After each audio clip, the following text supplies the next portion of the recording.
Hey everyone, let's make আলু কোষ yummy addition. এটা আমি বানিয়েছি সামির জন্য। এটা তার অনেক পছন্দের, সো সে অফিস থেকে এসে যেন এটা এনজয় করতে পারে, এটা খেতে পারে, সেজন্য আমি তাকে বানিয়ে সারপ্রাইজ দিয়েছি। সো কিভাবে বানিয়েছি সেটা হচ্ছে এই যে এখানে আমি মাংস নিয়ে নিয়েছি, একদম ফ্রেশ মাংস। এটাকে আমি কেটে বড় বড় পিসে রেখেছি আজকে। এখানে কিছু হাড়সহ মাংস আছে 2-3 পিসের মতো, আরগুলো হচ্ছে সলিড। তা আমি এটা রেডি করে নিয়েছি। এখন এটার মধ্যে বাকি মশলাগুলো দিয়ে দিব। আমি দিব অনেকগুলো পেঁয়াজ কুচি, যাতে মাংসের যে ঝোলটা হয় ওটা একদম গাঢ় হয়, ওটা আমার খুব পছন্দ। আম্মুর থেকে এই টিপসটা আমি নিয়েছি যে যখন পেঁয়াজ বেশি দিবা তখন ঝোলটা অনেক গাঢ় হবে। তারপর দিয়ে দিয়েছি আদা রসুনের পেস্ট, তারপর দিয়ে দিয়েছি মরিচের গুঁড়া। আমি মরিচের গুঁড়া একটু বেশি দিয়েছি, আপনারা আপনাদের প্রেফারেন্স অনুযায়ী দিবেন। হলুদের গুঁড়া, জিরার গুঁড়া, তারপর হচ্ছে ধনিয়ার গুঁড়া। আর এইটা হচ্ছে আম্মুর বানানো স্পেশাল মশলা। এটা হচ্ছে গরম একটা মশলা, গরম মশলা, সেটা আম্মু বানায়। আমার কাছে আম্মুর এই গরম মশলাটা খুবই ভালো লাগে, সো আমি ওটা সব মাংসের আইটেমে দিই। তারপর দিয়ে দিয়েছি এলাচি। আমার কাছে দারচিনি শেষ হয়ে গেছে, সো দারচিনি আমি দিই নাই, আপনার কাছে থাকলে দিয়ে দিবেন, বাসায় ছিল না।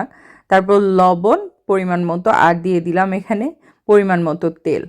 তেল আমি অত বেশি পরিমাণে দিব না, কারণ মাংস থেকে অনেকটাই তেল বের হবে। তেল দিয়ে এবার আমি কি করব, এটাকে হাত দিয়ে ভালো করে মাখাবো। হাত দিয়ে মাখিয়ে আজকে আমি মাংসটা রান্না করব। এটা আমার আম্মু এভাবে রান্না করে, তাজা মাংস আনলে এইভাবেই রান্না করে, এন্ড বেশ মজা লাগে। হাত দিয়ে মাখানোর পর আমি এটাকে ঢেকে তারপর এটাকে প্রায় 40 মিনিটের মতো রান্না করব।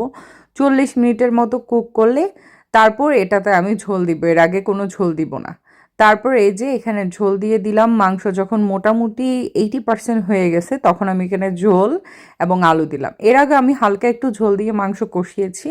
যখন 80% হয়েছে তখন আমি এটার মধ্যে আলু অ্যাড করে দিয়েছি, আর আমার পরিমাণ মতো যেই পরিমাণ ঝোল রাখবো ওই পরিমাণ ঝোল অ্যাড করে দিয়েছি।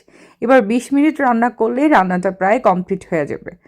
এই যে রান্নার ফাইনাল লুক। উপরে আমি হালকা একটু গরম মশলা ছিটিয়ে দিয়েছি। কালারটা দেখতেছেন একদম লাল, উপরে লাল লাল একটা কালার আসছে, তেল উঠে আসছে, দেখছেন? আমি কিন্তু অত বেশি তেল ইউজ করিনি। যখন রান্নাটা হয়ে আসবে তখন আপনি একদম আগুনটা কমিয়ে দিবেন, স্লো কুক দিবেন, তখন ঠিক এই রকম একটা কালার আসবে। অ্যান্ড আমার রান্না কমপ্লিট। এখন আমি স্বামীকে পরিবেশন করে দিয়ে দিব আর নিজের জন্য নিয়ে নিব। এটা হচ্ছে আমার প্লেট, স্বামীকে ওই সাইডে দিয়ে দিয়েছি, স্বামী মজা করে এনজয় করে খাচ্ছে। অ্যান্ড এটা হচ্ছে আমার প্লেট, এখন আমি এটাকে মজা করে খাবো।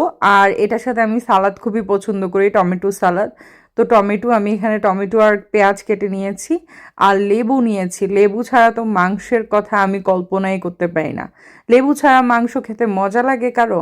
আমার তো একদমই মজা লাগে না। লেবু ছাড়া মাংসের কোনো টেস্টই পাওয়া যায় না। সো আমি এখানে মজা মজা করে খাই। অ্যান্ড আজকের ভিডিওটা এই পর্যন্ত। এতক্ষণ সাথে থাকার জন্য ধন্যবাদ। আবার নতুন কোনো রেসিপি নিয়ে, নতুন ভিডিও নিয়ে আবার আসবো। সেই পর্যন্ত আমার চ্যানেলে সাবস্ক্রাইব করে আমার সাথেই থাকবেন। আল্লাহ হাফেজ।